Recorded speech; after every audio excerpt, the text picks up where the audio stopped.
Welcome back, everybody. Episode, I think, 9? 9. 9. That's my lucky number. Did you know that? I didn't know that. Yeah, that's been my number for my whole life growing up. Your hockey number? Yeah. It was actually my brother's number. He reminded me of this the other day. Well, before we get into that, we got to this week's guest, a fellow Armenian. Very forgettable. I was about to For just go on. 30 seconds, I was like, should I about to leave? Bob Airasian. Bob and I went to BC together. Been buds for, I don't know, almost 30 years now. Yep. Yeah, pushing 30 years. We graduated. time, Yeah, 1994 we met. So, well, did we know each other before high school? We knew of each other. Yes. Yeah. Through basically the Oakley. For the Oakley, Right. Watertown Oakley crowd. Right. Bob is now a real estate agent in Watertown. Who are you with now? Coldwell Banker. You've been with them for a while. So it's been, so I've been 16 years in the business. I've been with them for 6. Okay. So, All right. Yeah. And we'll get into that because originally you came out of BC. You were a financial advisor. I was. Yeah, with Joey Cugini. Right. Yeah. Exactly. Yeah. I remember. Yeah. I remember. Yep. But before we get into Bob, we got to sort of cover some things here. Bob told us on the way in, Root Beer, that he's a fan. Are you? So he I am. listens. So he listens. So he understands the format. So We love a fan. Yep. I know. But that's love the it. Yeah. problem with having a fan on the show is that's one less fan that's listening. So Right. we got to make sure your wife listens, okay, today. Yeah. You went from 18 to 17. That's right. today. I'm kidding. No, it's true. Speaking of podcasts, I was trying to listen to a couple podcasts. Marlene and I had to do some driving on Saturday, so I was trying to listen to some podcasts, and I started 2 podcasts, and I thought our podcast was way better. So Hell yeah. the 2 podcasts were Smartless. Have you ever heard of Smartless? No. Jason Bateman, I have heard that. and 2 other guys who the one guy was in Will and Grace, not Will, the other Jack? Jack. Jack. Whoever that guy's character is, and then I forget the other guy's name, but anyway, ours was way better than that. And then I listened to another one called Super 70 Sports, which is it's a guy who had a Twitter feed called Super 70 Sports, and he would post pictures and he would get laughs, and then he spun that into a podcast. Yeah. And our podcast is way better. I haven't listened to the other two. Well, you but should just listen to it as a comparison, because what I didn't realize was how good this podcast actually is. You know what a good one is? Really funny is the Pete and Sebastian podcast. Okay, Pete and Sebastian. Corielli and Sebastian Maniscalco. Oh, he's a funny guy. Oh, he Hilarious. is funny. Really, Hilarious. Pete and Sebastian. Yep. He's Okay. a Go funny back guy. a bunch of episodes. You'll enjoy it. So that's where I'm going to go with my next podcast, as I try to find a comparable podcast to Everybody Needs a Nudge, although I don't think there's one out there.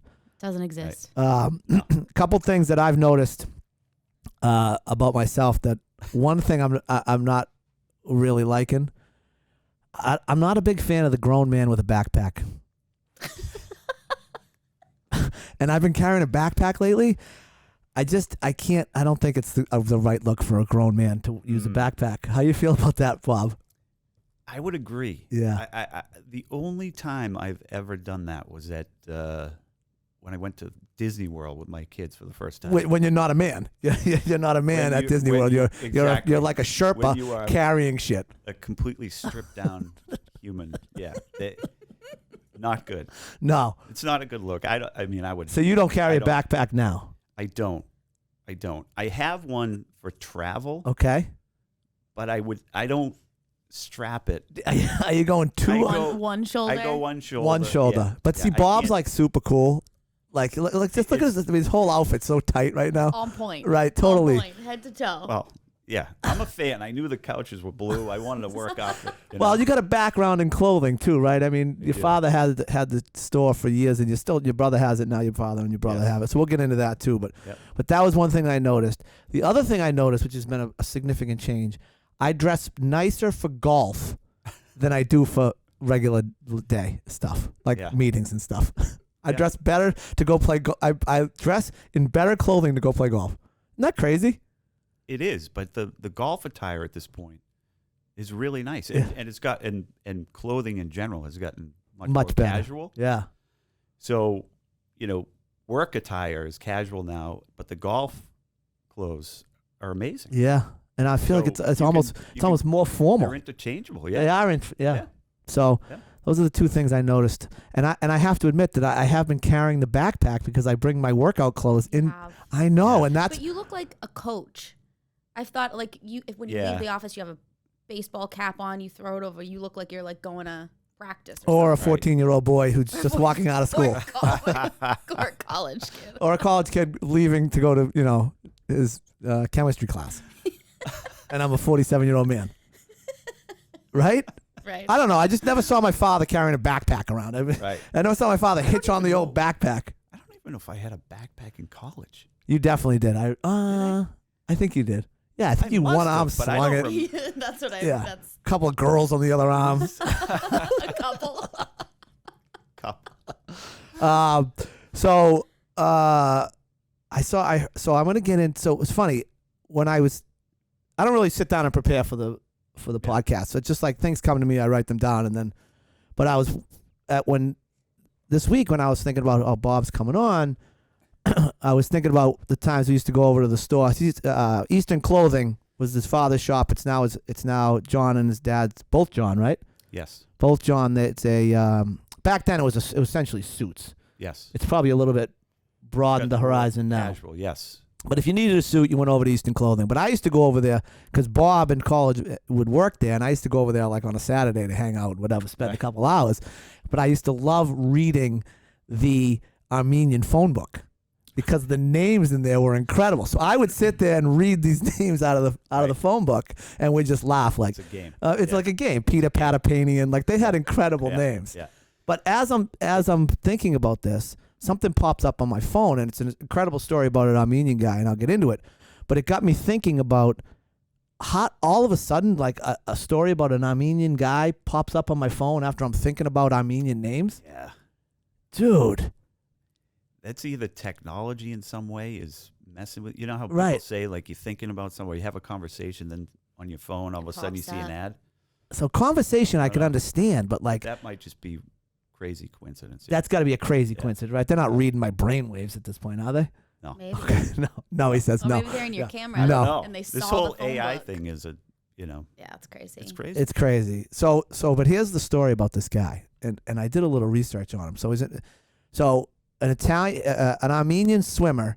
His name is Shavarsh Karapetanian.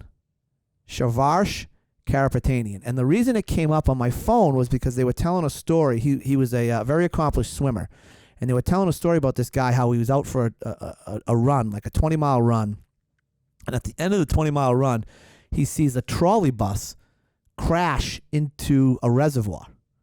Okay? Yeah. Crashes into the reservoir in 1976. He jumps into the reservoir, kicks the back of the bus open, and saves. Now, the bus is like 80 feet offshore and like 30 feet deep. He jumps in, kicks the back window open, and drags 46 people out of that bus to safety. Okay? Saves 46 people. Ends up in the hospital. He's in the hospital for 45 days. He's got pneumonia. He's got cuts all over his arms from all the glass shards in the boat. Like, amazing, right? So I'm like, that's an amazing story. I want to talk about that in the podcast. I started doing a little research. Turns out, in 1974, 2 years before that, he's on a trolley. Okay? He's on a trolley. The trolley breaks down on a hill. The trolley driver gets off the trolley. The trolley stops rolling towards a cliff. He kicks down the partition between the bus and the trolley driver, gets in the trolley, turns it away, saves 20 people right there. Wow. That's 2 years before he jumps in the ocean and saves the reservoir and saves all those people. That's insane. Okay, it gets better. It gets better. This guy is amazing. Shavarsh Karapetanian. Look this guy up. Wow. In 1985, okay, so now this is 9 years later. He's walking down the street. He sees a burning building. He goes into the burning building and pulls like another 10 people out of the burning building, suffering severe burns all over his body. Yeah. Still alive, owns a shoe store in Moscow. He's still alive. You can't kill that man. No. Some people are here for a reason. Dude, one reason, two. But that is amazing. Incredible. So I just thought it was just just an amazing story of, and now he's just successful. So his shoe brand is called Second Breath. That's the name of it, and you can Google it and look it up, and you can buy. It's in Moscow.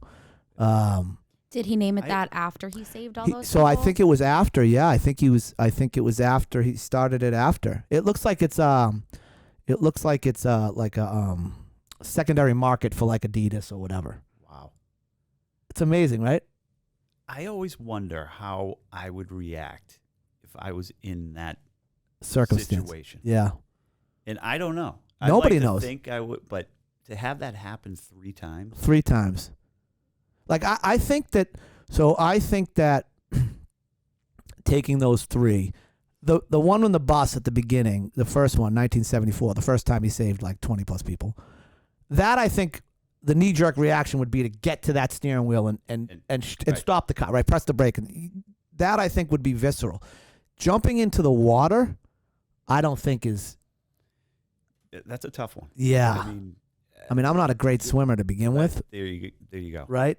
And he was a world-class swimmer. Like he might have been an Olympic swimmer or something too, to just throw the cherry on top. But so he went in that water, and I guess it was like gross and had sewage in it, and he ended up with what's it called? Sepsis? Sepsis? Yeah, a bunch of doctors in here. I think he ended up with the septic cyst. Yeah. Yeah. Way to go, guys. It's nice work. We do real estate at Crowd Lending. We don't do medicine. Do we edit these shows? Yeah, they're edited. Not that. I'm kidding. That's staying in. That's staying in. 100%. That stays. Yeah. So I wanted to bring him up because he's a fellow Armenian, you know, and the Armenians are a very, and we'll talk a little bit about this, but very strong people. Yes. They've been through a lot. Yeah. Yep. Family oriented. Big time. Hard workers. And Watertown is second most well, at least it's a mecca. It's a mecca. That and Fresno, per right? capita, yeah. Yeah. Second, really. Yeah, there's a great documentary that you would like. It's about the Hood Rubber Plant. Okay. And it's by a guy by the name of Roger Hagopian. And it's almost like a homemade kind of movie to an extent, but you can find it on YouTube. And it's Discovering Watertown, and it's about the Armenians of the Hood Rubber Plant and how they, immigrated to the U.S. because of, non-skilled type labor. Yeah.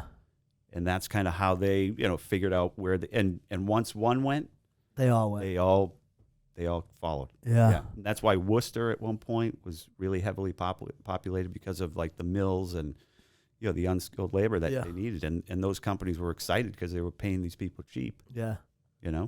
Yeah, the true story of immigrants, right? Yeah. The Kardashians. I feel like that is just a dagger in the heart of every Armenian. Yeah, it is. There's like a love-hate there. Like, they've put like the Armenian name on the map, but and I guess I give them credit. They the mom really worked it hard. And you know what? They're entrepreneurial, and the father was a great lawyer. He was a great lawyer. Yeah. He was a great lawyer. Yeah. I think now it's like a carnival. It's like it's unbelievable. You guys are basically Kardashians. We're basically Kardashians. They're my cousins, probably, right? So I yeah. But that's what people want to watch. Yep. It is. They want to watch that. Put them in here. And the podcast. and the housewives. That's what people want to see. I love the housewives. I see. I know. It's like, we're just like attracted to junk right now at this garbage point in life. It takes you out of your own life. Like it does. But that's what sports used to do. Yeah. Right? And then for me, that's what sports does, right? Like, whether it's coaching or watching my kids play or watching the Bruins play or watching whoever, that's what, for me, that's my escape. Yep. Right? Yeah. I cannot stand that type of television. I know. I'm with you on that. That doesn't surprise me. I think, especially at this point in my life, it's when you talk unwatchable. about parents and that sort of thing, like, you have more respect for time. Yeah. I hate wasting time. Yeah. I hate wasting time. I hate waiting in line. I hate anything. I'm not that a comes line out, person. No. I'm not a line person. I'll sit at, my whole family except for me goes to Starbucks. Like I don't even drink coffee. Order ahead. Mobile order. That's done too. Yeah. But still, on a busy Saturday. Yeah, like, there's a line. If I get stuck going, I sit there and it's like seething to me. Well, yeah, because going to Starbucks is like an event. But so let's stay on that. Like, and then I see 10 people I know. I'm like, I don't want. Right. I'm not even. I'm not eating anything. I'm just trying to. I didn't order anything. Oh, you're not going to come? Yeah. I can see it, right? Yeah. No, you guys go. You're not going to come? Everybody's going. You're not going to go? Fine, I'll go. Right? That's how that conversation goes. And then Bring you get your there. backpack. You get there and you're like, let me get my backpack on. Let me put my backpack. I'll be right there. I got all my stuff in my backpack. Yeah. And then you get to Starbucks, and this is such retread, stupid comedy, but like, just call it a large. Oh. Just call the coffee a large. I do. For crying out loud. Yeah. Venti. Venti and Trenti. What's the other? What do they call? Trenta. It's the other thing is like I don't drink coffee, so when I go into a coffee shop, I don't know like espresso, cappuccino, like it get a hot chocolate. Nothing to me. It means that I do. And my wife is like, you're like a 15-year-old kid with your backpack on. Yeah. Drinking your hot chocolate. I know. Extra whipped cream on top. So seriously. I do like a hot chocolate though. Yeah. My brother will tell you. See, one day I was sitting in Dunkin' Donuts, and I was starving. I ran in and grabbed some. I got a milk and a chocolate chip cookie, and I was like 37 years old. And my brother John walked in, and he was like, "What are you doing?" Sitting by myself, just like mowing because I had to go somewhere. He's like, "What is happening here?" I know. I do. Yeah. I don't know. I'm not an adult in that regard. For no, the coffee world. I do. I'll have a cup, but I drink decaf now because the caffeine keeps me up. Yeah. At night, which goes to what we were talking about earlier with, and the drinking that keeps you up in it. But anyway, I digress. A couple more things to cover. I heard an awesome analogy that life is like a pencil. Okay, I like this one. Okay, life and life skills are like a pencil. You're gonna like this. I'm telling you right now. I actually thought of you when I picked this one up.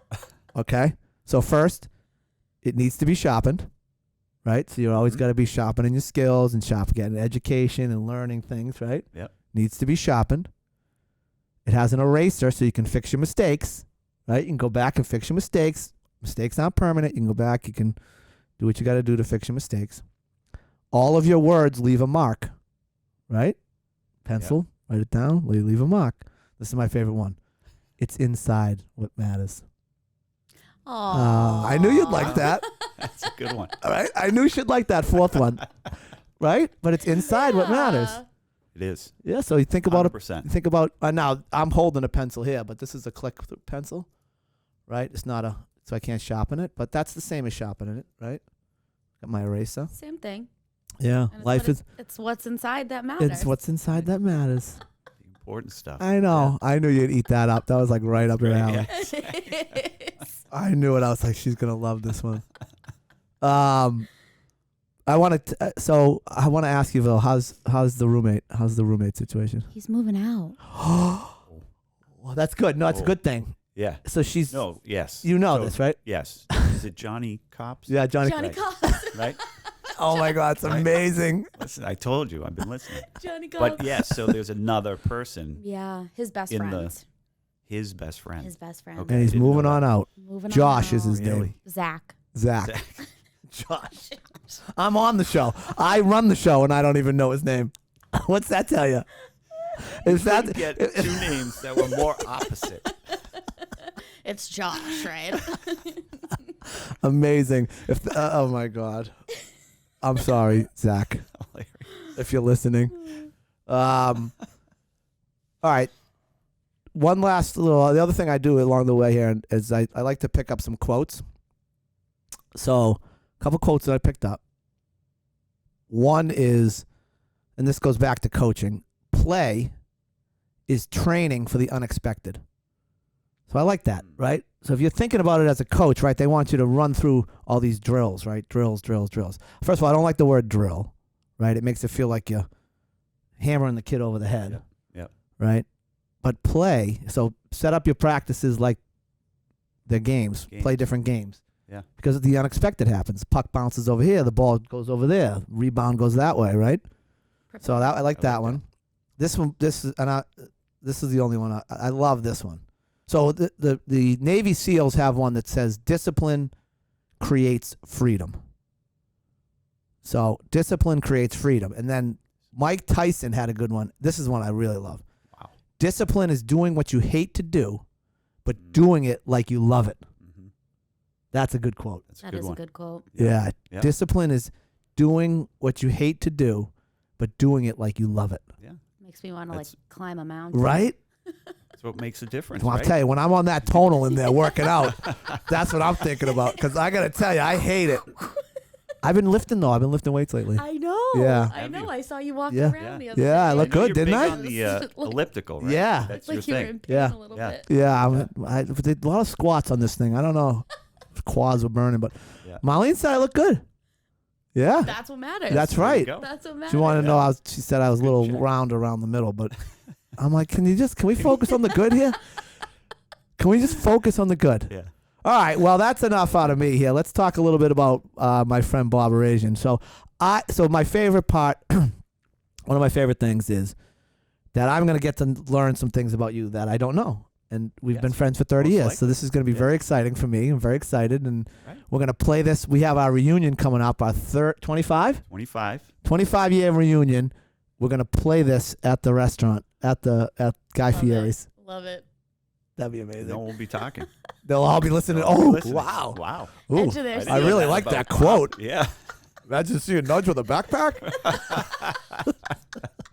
All right. Well, you were born in Watertown. That much we know, right? And who would you grow up with? Who was in the house growing up? So I have two brothers. My older brother Pete and my younger brother John. We're all basically a year apart, both in age and grade. So you were so 5th, 6th, 7th, all the way through, whatever. All the way through. Yeah. Wow. Yeah. That's Not tight. Easy. Not easy for my mother. I can tell you that much. Yeah. Yeah. So, yeah, it was, my parents and my mother was basically at home for my first 18 years of life. Yeah. My father was out doing what he did. Well, he working. was big. Your dad was into politics, Yes. and he had Eastern Clothing, which was what? Yeah, men's clothing store. So my grandfather started it. Was your we were grandfather talking straight about from Armenia? He was. Yeah, Really? He came as a teenager and a couple brothers, and he ended up working in Cape Ann at some, a clothing mill, and then him and his brother Peter ended up figuring out, like, we can make this work on our own. Yeah. So they started a manufacturing shop for men's clothes. So your grandfather and your great uncle started it. Yes. Okay. Yeah. And then your father and his brother took it over. Yes. So my great uncle had retired, and then it was just my grandfather at the store, but he unexpectedly or quickly passed away in a heart attack. And my father at the time actually was in law school. At Really? Suffolk. Yeah. Yeah. And left. To run the store. Yeah. Was the store in Watertown at the time? It was. So it was always in Watertown. They started on Dexter Ave, and then they moved. Actually, my grandfather and uncle built a building on School Street in Watertown, built it and housed their store there, and then they eventually sold that and bought a different location where they are now. Where they've been since I've Road. remembered it. Right. Yep. Okay, so growing up, 3 brothers who I know well. I know all 3 of them very well.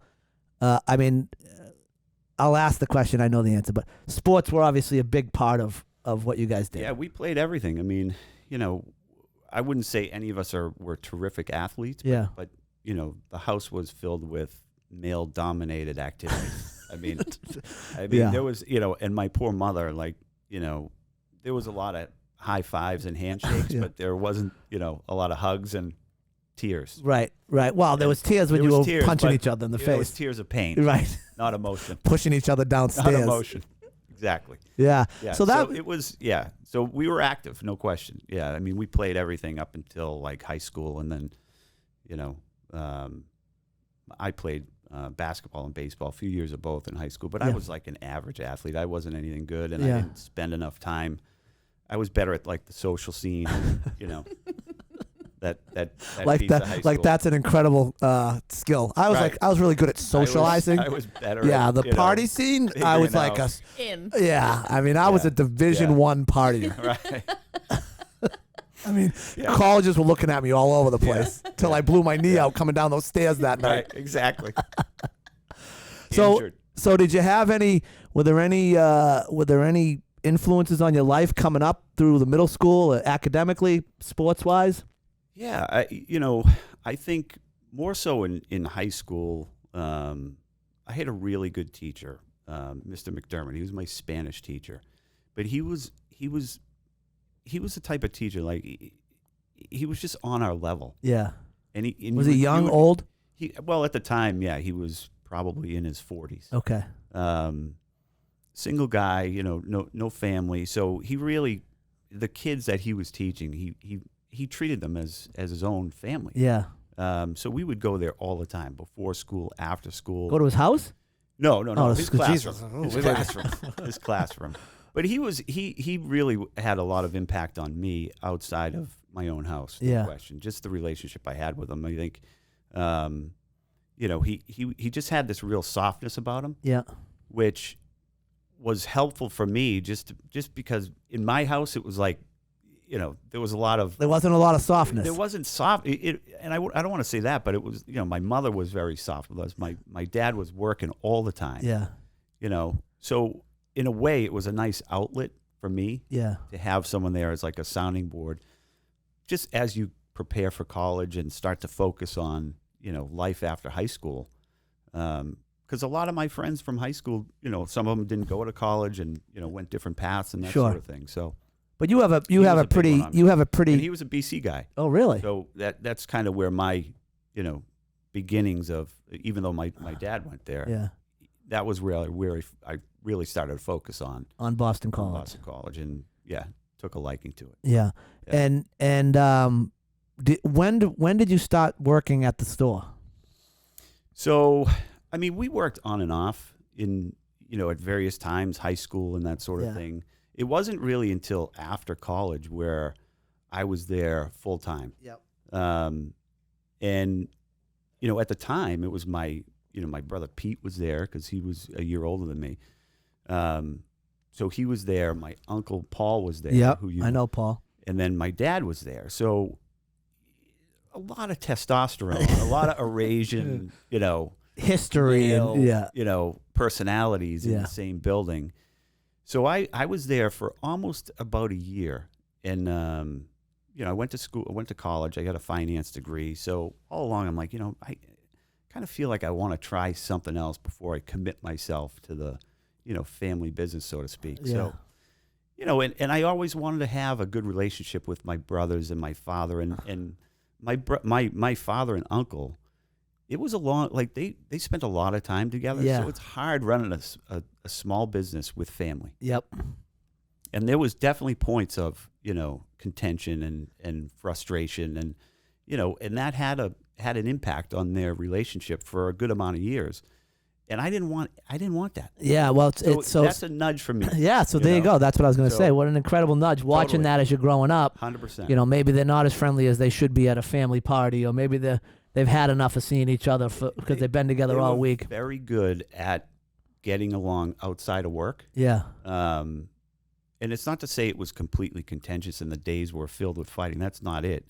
But when you have two, kind of type A personalities and both have their own thoughts, it's only a matter of time. Yeah. And you're going to, it's hard. Yeah, it's hard. Yeah. And so coming up through Watertown, now your brother Pete doesn't go to college, right? So you're the first one of the three to go. So tell me, how did you sort of end up at Boston College? What's that story? Oh, so funny. So I think we were touching on this before the show, but it was certainly my top choice.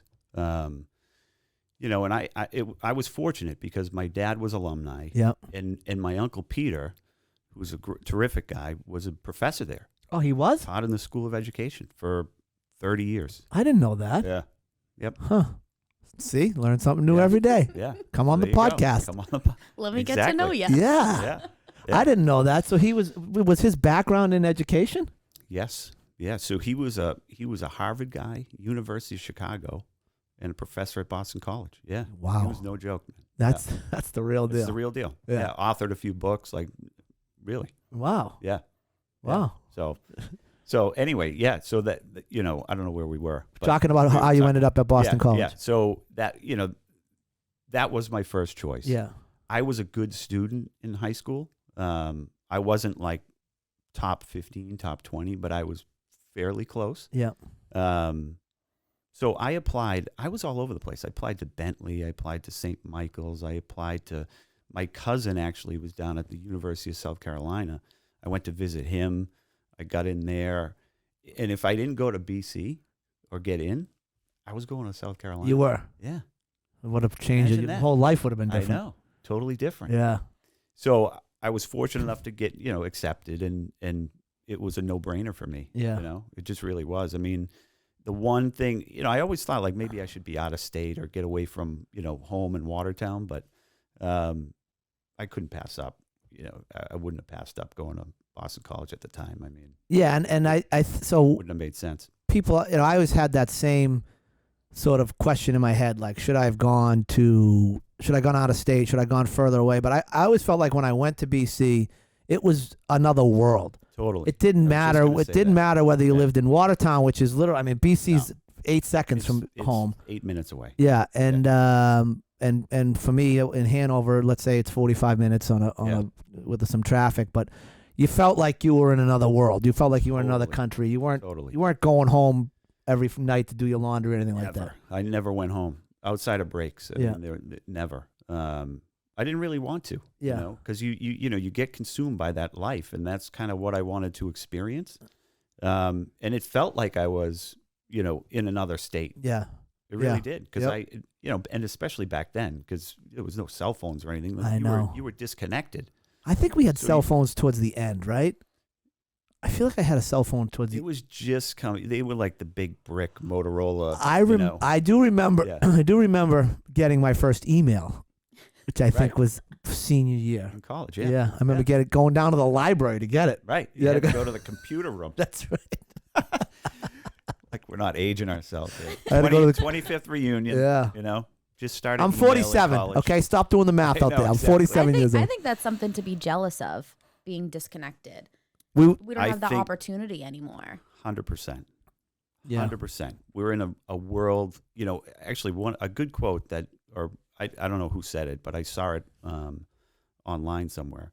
One of them, and I tell my kids all the time, stop watching other people live their lives and start living your own. Yeah. It's so relevant. And that's all people do now. Yep. They're watching everyone else do something. I catch myself doing it. I do too. I'm guilty of it. You can't avoid it. Yeah. Right? I catch I'm like sitting on the couch, like, get off your phone. I know. As I scroll through Instagram. So hypocritical. Looking for a quote for my next podcast. Right. Get off your phone. Get off your phone. Go outside and do something. You're wasting time. And he's like, Dad, you want to play basketball? No. Yeah. I'm relaxing over here. I know. But I feel like I have a pretty good trigger in my head, like, all right, it's time. Like I've been on this too long. Time to work, and that's where my focus goes. Like I hope my kids have that same, internal clock to say, all right, enough. Okay, let's go. Yeah, it's time to. So you get to BC, and we sort of blew past your youth, but that's okay. Sorry, that's okay. It must have been pretty boring. It really was. I mean, I was really fortunate, man. My dad did well, and my mom was home, and we had a really, really nice life. I mean, and looking back on it, I don't think I understood how fortunate I was, but now, as you get older and you see different situations, I was impressed at what my father was able to do and my mother was able to do with us in the house and handle it all. Now that I have kids and I'm working and dealing with teenagers and not easy. I couldn't agree more. I look back on my childhood and I had a little bit of flashback because Tuesday I had to go to bring my parents to a funeral, I guess it would have been the funeral, because the wake is at the funeral home and the funeral's at the church. So figure that one out. Right. Why not call it a wake home? I'm being serious. They have funerals there too. They do? Yeah. That's some good research for your next podcast. There you go. Why is it called a funeral home? There you go. I think we might have done this bit once before. Did we? I think we might have. I didn't. Anyway, I saw a lot of people from a lot of the adults that my father was friendly with and is friendly with, that I was around when I was a kid. And I just think back of all the wonderful times I had as a kid that my parents were able to provide for me, and now you're just trying to provide it for the next generation without making them totally soft. Exactly. Right? I mean, that's the other side of it. But so you get to BC, and what do you choose to study what at Boston College? So I was accepted to the School of Management. Okay. So, I focused on, I came out with a finance degree. Yeah. So, and it wasn't easy, man. Like, I always say, I came from a public high school and I did pretty well. But I think, and you would attest to this too, you get into this environment of a kind of a high level school. And if you're not prepared and you don't know how to study, I'm not saying I didn't, but you're surrounded by other people that obviously did really well in school. A lot of them went to affluent high schools or private high schools. And it becomes a little bit of like a competition. You're like, sure. Okay. So in terms of like a little nudge, that's always how I look at other people and what they're doing. I'm like, I can do that, or I can do it better. Right. So those are the external nudges that get 100%. And it's so true right now in terms of what I do for work, for real estate. Yeah, but I wonder how much of that goes back to competing constantly in your house with your two brothers, right? I think about it. There's no question, because in my house, like I was, and my brothers will tell you this too. Like Pete and John never really. There were years where they were always battling. Yeah, oldest and the youngest, and I was like the peacemaker. Yeah. So and I was always one, like I didn't want to get in trouble because I didn't want to add another issue for my parents. Sure. So I feel like my world now has kind of been formed and shaped by that experience. It's so crazy to think about. Right. But there's times where I catch myself. I'm like, I'm doing this because that's what I did my whole life for 8-10 years of my adolescence. Yeah. Yeah. And now, and then you get to college and you're looking around and now you're competing. But there was a level of competition in the house too, whether you were playing wiffle ball or whatever it was, right? Always, Always competing. Yeah. So that's what was in your blood, to compete. Yeah. And so you graduate from Boston College with a degree in finance, as I think the finance guys. Yeah, exactly. Yeah. Right, finance. What is that? I had my scotch and newspaper on my lap. I'm in finance. Can you get me the finance section? No, I'll get you the finance section.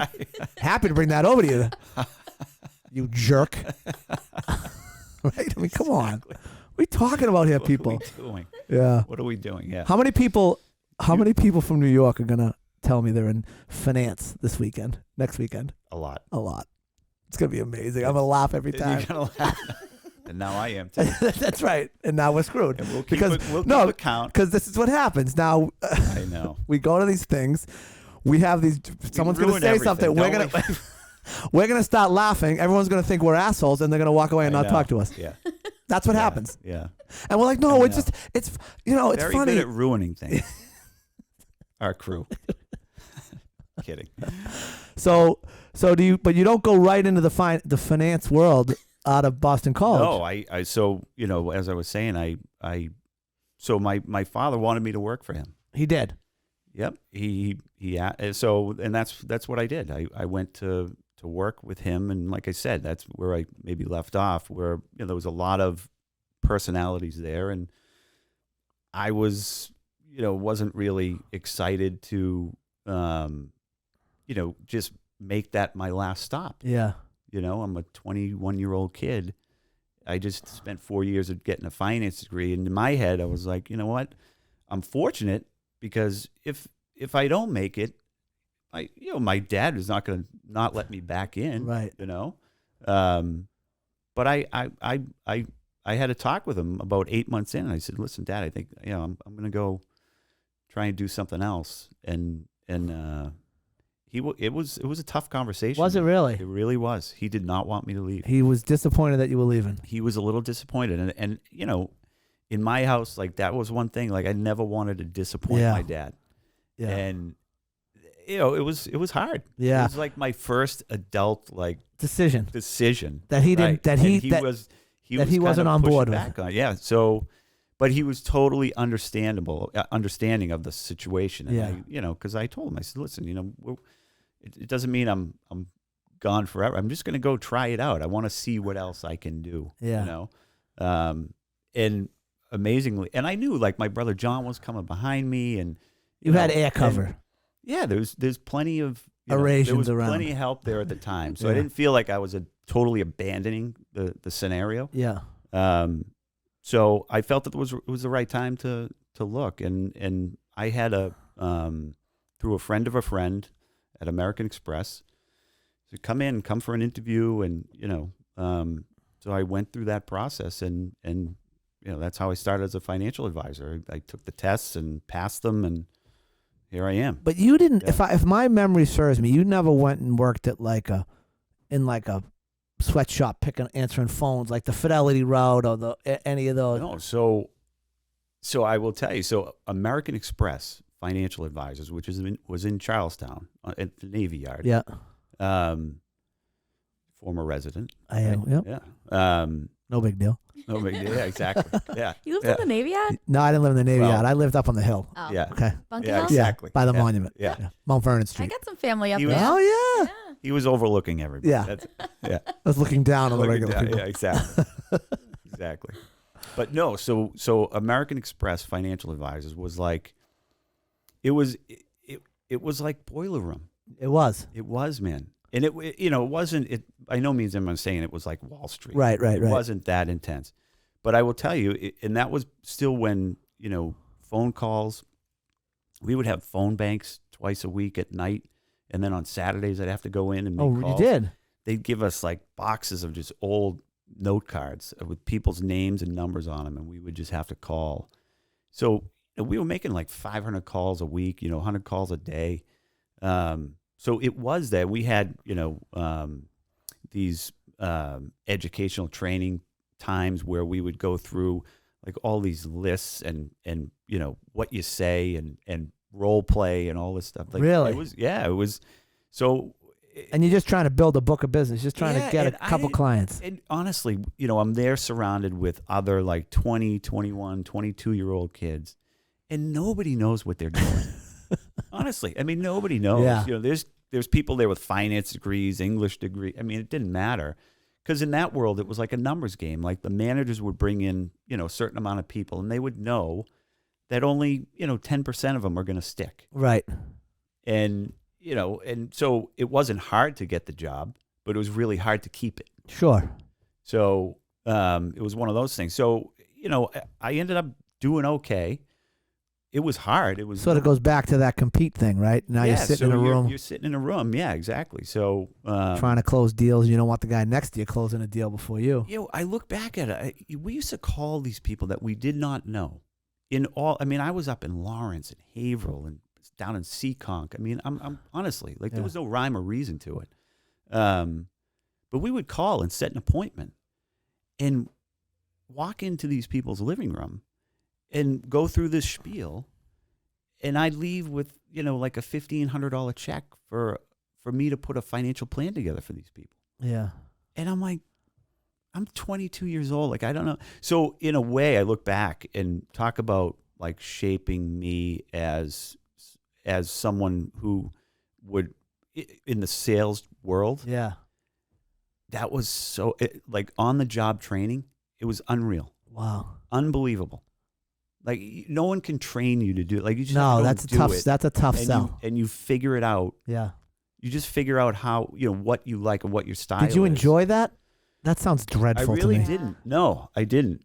I wasn't good at like the role play and sticking to the script. And the reason was because I don't when I'm being sold something, I want to sell the way I want to be treated. Yeah. On the other side. Yeah. And I'm not a pushy salesman. Yeah. And another nudge in my life is my manager at the time was, he told me, he said, "You're too nice. You're never going to make it as a salesman." Yeah. And right away, and I'm not, it wasn't like oh, screw you, I'm not, but right away in my head, I'm like, This isn't for me.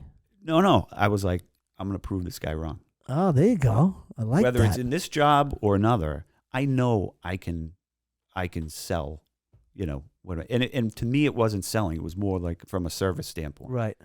Like, I know I can do what you're doing. Yeah. There's no question about it. So, and I had some success as a financial advisor. I had a book of business. Ended up moving to Watertown Savings Bank. Okay.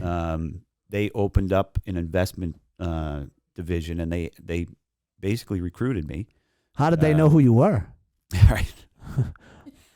I know. That's a great question, right? Right. So my father at the time was a trustee at the bank. Ah, there you go. And I know, yeah. So really, but I knew them, and I just being from Watertown, Yeah. like I knew the family that ran the bank and the whole thing. Well, that's the beauty of Watertown. Like everybody knows everybody. Well, 100%. And the curse, I Yeah. would say, probably, right? Yeah, absolutely. Yeah, no question. Like going to Starbucks and having to, talk to 15 people. You've while I'm waiting you've in also line. lived in Watertown for 47 years. Your wife is from Yeah. Watertown. I Right, mean, right. It's brought it on yourself. it's self-inflicted. I'm totally aware. Okay, as long as you're aware. I am 100%. Yeah, exactly. So there's some days I'm like, oh my God, I gotta get out of here. And those days are happening more often. Yeah. So I went to work for Watertown Savings Bank, which was at the time a good decision. I was just starting a family. My daughter was just born. And I was like, all right, this is a little bit more stable, that sort of thing. And I can continue to do what I'm doing. And there was some, in sales incentive to, commission based. It wasn't just straight salary. But anyway, so I lasted there 2 years, Okay. and it just wasn't for me. Why is that, you think? It was more like I don't belong behind a desk. Yeah, I agree with that. And I came from a scenario where I had free reign on my schedule. And I didn't put enough emphasis on this part of it when I made the move. Mm-hmm. Lifestyle. And really, I don't work 8 to 4. Yeah. Like I'll work all the time. If there's work, it's you'll there, work. I'll work. Yeah. But that whole like 8 to 4 day punching in, punching out, it just wasn't for me. Yeah. And it wore me down a little bit. It just not in a physical or mental way, but it was more like I'm not doing what I feel like I'm good at. Yeah. Like I need to be out. I need to be out and about. I need to be chasing. I need to be, that's what I like about what I do now. Yeah. So, and that's when I decided, I'm like, you know what, I'm gonna shut it down. So and I didn't always, I didn't necessarily love the financial world. Like watching people, because I have such maybe a conscious, like watching people's accounts go up and down was not healthy for me. it weighed on you. It weighed on me. That would make me Big sick. time. Yeah, I wouldn't be able to deal with that. Big time. And I got in, I got in 99. Yep. So I went through 2000, and it was brutal. Yeah. And then, it was just a really difficult roller coaster to watch. And some people have the stomach for it. Yeah. And I'll be the first to, I'm fine saying that I didn't. Yeah, I think I some did. people in that they just don't care, right? They just Yeah. Some don't. they can compartmentalize. It's not that they don't care, right? They obviously want to be Yeah, successful, It's and just like something they they shut just off. shut it down. Yeah. Yeah. Like I couldn't. Yeah. And that was one thing that really, at one point I was like, you know what? Conscious is too yeah, heavy. it's too heavy. Yeah. Yeah. That was part of it. That and the, kind of the schedule of where I was in terms of when I had to be there and what I was, Yeah. It's too rigid. Yeah. I just, those two things, I was like, you know what? I think it's time. So does your book of business stay at Watertown Savings? Like what happens so it stayed there? Yes. Did they buy it from you when you moved into the? They did. Okay. All right. Yeah. Okay. Yeah. So then it stays there and somebody else takes over the accounts and. Right. Got it. Yeah. Okay. Yeah. And at that point, you decide to get into real estate. I did a very short stint. See, I didn't know this. And you might not know this. So I went to work through a friend of a friend. I went to Burlington and worked at Oracle because I was leaving. I knew I wanted to do real estate, but I wasn't ready. I didn't have anything set up. Sure. I left Watertown Savings Bank, went to Oracle, spent like 9 months there. And while I was there, I was basically setting up my real estate world. You just went there to get a paycheck for a little while, just to keep the lights on for a little bit. Yeah, exactly. Like I said, my daughter was just born. I was, so I just needed some money coming in, and something to keep me busy. But it was, I spent 6 of the months there just kind of setting up my next move. Got it. Now, at this point, is your mother in real estate? She was still in real estate. Okay. Yes. Yeah. So, and that's the other piece too. Like so the real estate thing, I got my real estate license. Maybe you don't know this. I feel like I don't even know you at all. I know. Yeah, exactly. I know.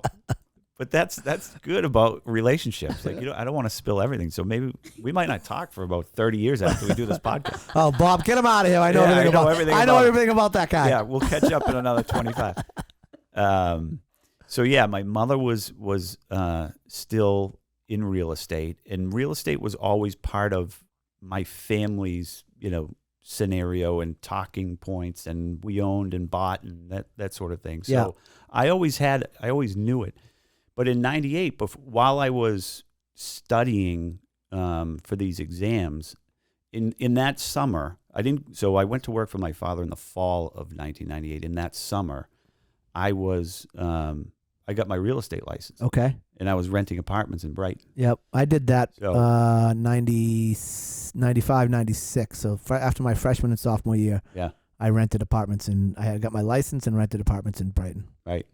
So, and then I always kept it. I always kept it active. Yeah.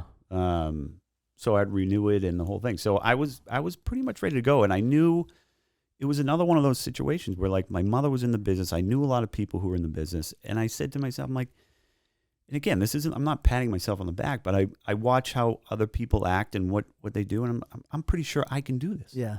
And I can make a living at it, and that's how it. But that's a big jump, because now you're going to no commission. No, all commission. All commission.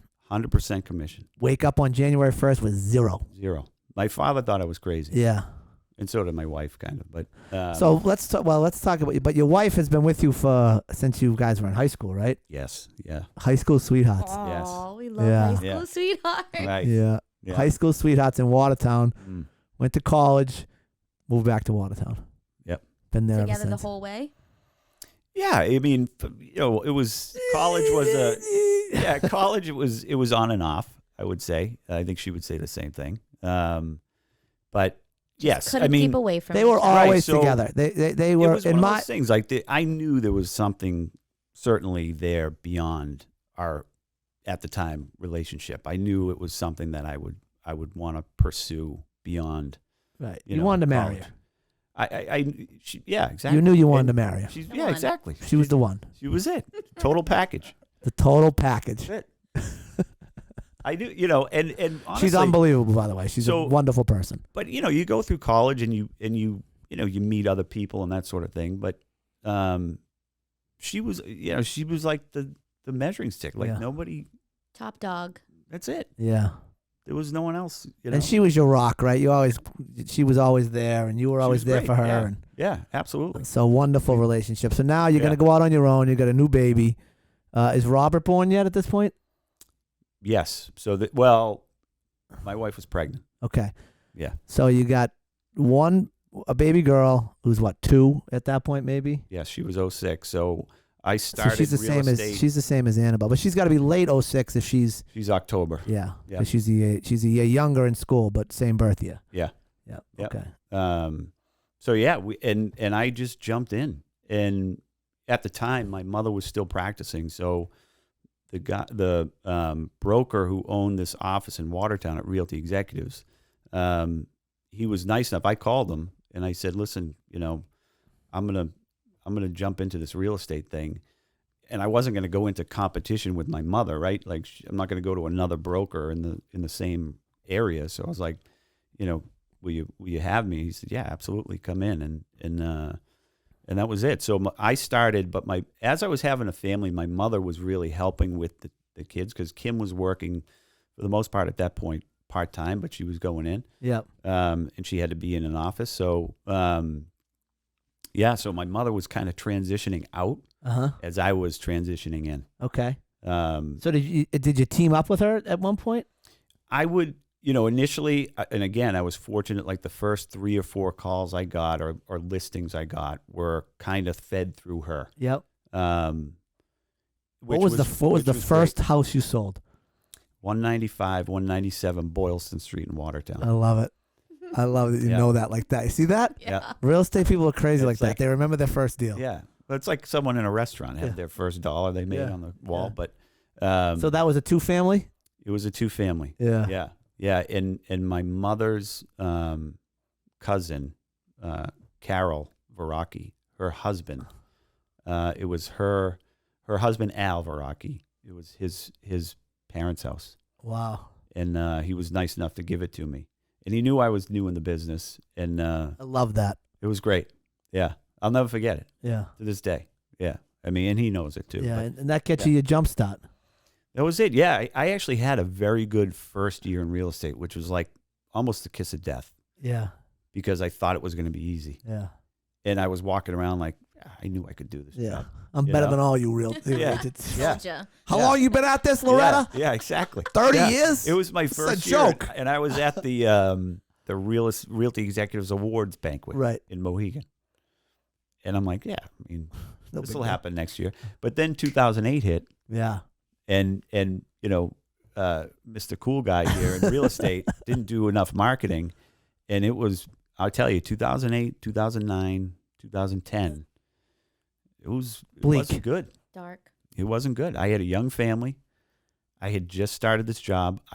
And the world was. So what was your, cratering. that first year was what, 07? 06? 07. 07. Yep. Wow. And then you step Yeah. into, and 08 hits, Yeah. And it was like and everybody's wow. scattering. The whole world freezes, right? Yeah. You're on a 100% commission job. And another nudge like that, I would be in my basement just like trying to figure out how to market to people all night. Yeah. All night long. Is one of the things I didn't want to rest on my parents, past. Sure. And that's always like a perception that I always have and another nudge like internally. Like I know people think that, oh yeah, You got it handed. You're an Airasian. Yeah, exactly. Because so that drives me to push even harder. Right. And to prove to people that, yeah, I mean, I've been doing this for 16 years and it's not easy, man. Like there was definitely ups and downs. And trust me, there's other people who've been in worse positions than I have. No question about it. And I'm very fortunate to have, stability in the back if I ever needed it. Yep. But I was never one of those guys. Like I would never, ever run to my parents and say, hey, I need some money or I need this. That was like a pride thing for me. Sure. And that drives me. And it still does to this day. Yeah. Like I don't care what anyone else has. Like I want to make my own scenario. Yep. That's it. So wow. So there you go. How are we feeling? That was Real Wow. feel? Jeez. Beautiful. Woo, baby. Let's We go. just got heavy. So you listenership is going to go through the roof after this one. I might be the first one to come back. You might be the first one to come back. Should we do it to be continued? I think we might have to. So now you've been in real estate now for 16 years. 16 years. Now are yeah. you just on the agent side? Do you do any investing? Do you do any development? Do you do any of that stuff? Yeah, we've bought a couple, sold a couple. Yeah. I've flipped a couple condos on my own. Yep. As you go through it, you see opportunities and you kind of recognize them, and where you can make some money and where you can't. So yes, there's definitely like a side of the business to that, but the majority of my activity is on helping other people buy and sell. All right. So we have to ask the question because crowd lending pays for all this stuff. Right. Right. So what's your take on the market right now? And keep it short because this is boring shit. Nobody wants to listen to it. No one wants to hear it. Yeah, I understand. But what is your take? I am actually interested about what is your take as being someone that's on the street. I think the inventory situation is not going to go away. Yeah. And I don't see a time when it is going to go away. That issue is going to be here for years, in my opinion. In this area. Yeah. So you read like the national news, right? Forget it. And, Stay away and from you the can't- nationals. So, and it distorts people because it has no bearing on it where you specifically live. And especially here, like, Eastern Massachusetts, inside 128, South Shore, those places that are super desirable, the inventory is awful, and there's such a surplus of buyers that the prices are continuing to go up. Yeah. Like the rates were raised to stem inflation. Around here, from a housing perspective, the inflation is off the charts. It's off the charts. Yeah. So it's done like the reverse almost. And it goes back to, what is everybody, what's the old adage about real estate, right? Location, location, location, right? So real estate is so regional. So to your point about looking at national news and all this, you can't. No. Right. Because no. One town is different from the next town right next door. Yeah. So how can you apply a national feel to that, or a national? I have family in from Texas this week. They live in Katy, Texas, a little suburb outside of Wasn't Houston. that where Pete went? Where was Clemens? Roger Clemens from? Yeah, exactly. He was, right? Yeah. Yes. Nice work. Thank you, buddy. Yeah. Nice job. Amazing memory right there. That's unbelievable. Yeah, you're 100% right. Actually, my uncle used to own a car detailing place, and Clemens used to bring his car to him. Well, there you go. So, but my point was, they live in Texas, and I was talking to him about the prices around here, and he can't wrap his head around it. Yeah. He's got a really nice house out there. I mean, he probably spent $250,000. Right. But I told him there's developments happening there. Like, that's where inventory is, at a surplus. There's no land. Yeah. The only things that are being developed here are high rises. Yeah. And that only suits one type of buyer. Yep. And I think also from an inventory standpoint, those people who might have, in a different environment, might have moved up or, downsized. They don't want to get rid of their rate right now. Right. So that percentage or that piece of the inventory is gone. Right now. Yeah. So it makes it even worse, right? Yep.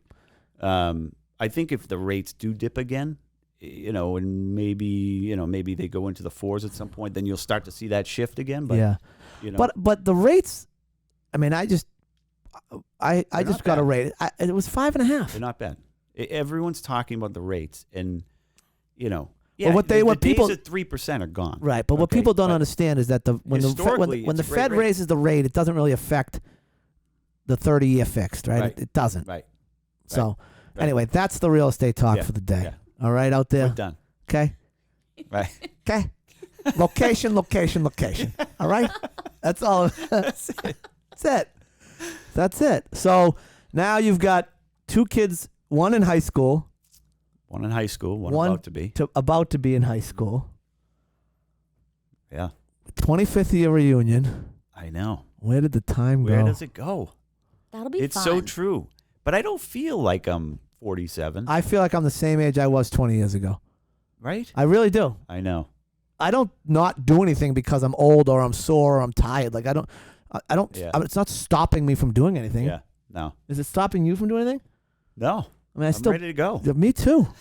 Let's do this. What are we doing after? I don't know. Let's go shoot some hoops or something. Hit the gym. Well, Bob, I really appreciate you coming on. It's always nice to have an old friend and learn some new things. Absolutely. I hope you enjoyed yourself. I had a ball. Yeah. And I'll say this. I've known you for 30 years now. There are 2 things that I always thought that you would do. One would be having a microphone in front of you, Mom. That's one. And the other is coaching hockey. Really? So I'm very happy for you. I want to get it on record. Oh. That you're doing 2 things that I know you love. Yeah, I do. I love to hang out with my friends and tell stories, and I love to coach hockey. Yeah. And actually, and congratulations too. I didn't even say that on the way in. Thank you. I was there, by the way. You were there. I was in person. Bob came in person, supported the team. Yeah. So remember that, Duxbury girls hockey. That's right. So it's funny. I saw Doc Burns. You remember Mike Burns? You remember Absolutely. Doc Burns and Mike Burns? So Doc Burns was Mike Burns is a really good buddy of mine, who I spent a lot of time with when I was at Oakley playing golf because he lived in Belmont and I lived in Hanover, so I used to sleep over his house. So I got to know the father very well, and father and I have a wonderful relationship. But he said the same thing to me. Yeah. He said, I always knew you'd coach hockey. Oh, yeah. Which was crazy. Yeah. But hey, That was a really beautiful moment. that was a beautiful moment. He did interrupt my exit, though. I did. I'm sorry. Yeah, it's typical Armenian. Yeah, you know? yeah. Hold on, one more thing. Wait a minute. Yeah, it's my show, isn't it?